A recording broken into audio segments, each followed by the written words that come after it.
पप्पा, हम्म. बायका वट पौर्णिमेला वडाला का पुजतात आणि धागा का बांधतात?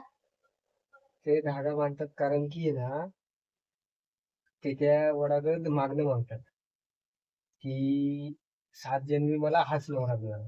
7 जन्म? हा, 7 जन्मी त्यांना ना तोच नवरा पाहिजे असतो, म्हणून जे धागा बांधतात ना, ते 7 वेळा फेरा मारतात ते तेच असतं. माणूस मेल्यावर त्याला काय लक्षण नसतं, मग बायकांना कसं काय कळतं? हाच माझा नवरा आहे, पुढच्या जन्माला काय येतो बघा, आणि हाच माझा नवरा आहे. अरे बापरे, मी तर भारी प्रश्न विचारला तू. पण तरी सांगतो मी. कसं आहे, त्यांना मग माहिती कसं पडेल माहितीये का? जो नवरा त्यांचं ऐकतो ना, त्यांच्याशी व्यवस्थित म्हणजे ती जे सांगेल ते ऐकत राहील, ती जसं सांगेल तसं काम करेल.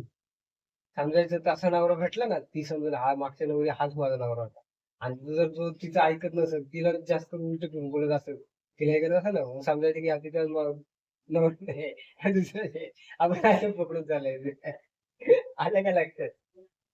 पण त्यांना आजच लागत असतं, माझं सांगणारा माणूस नवरा पाहिजे, जसं मी सांगत तसंच ऐकलं पाहिजे. मग तसा तिला परत भेटला का समजायचं की तेच आहे. ते वडाला माहिती हे पुढच्या वर्षी, या वर्षी तर विचारले, पुढच्या वर्षी कोणाला माहिती कोणतं व्यक्ती. भारी प्रश्न आहे.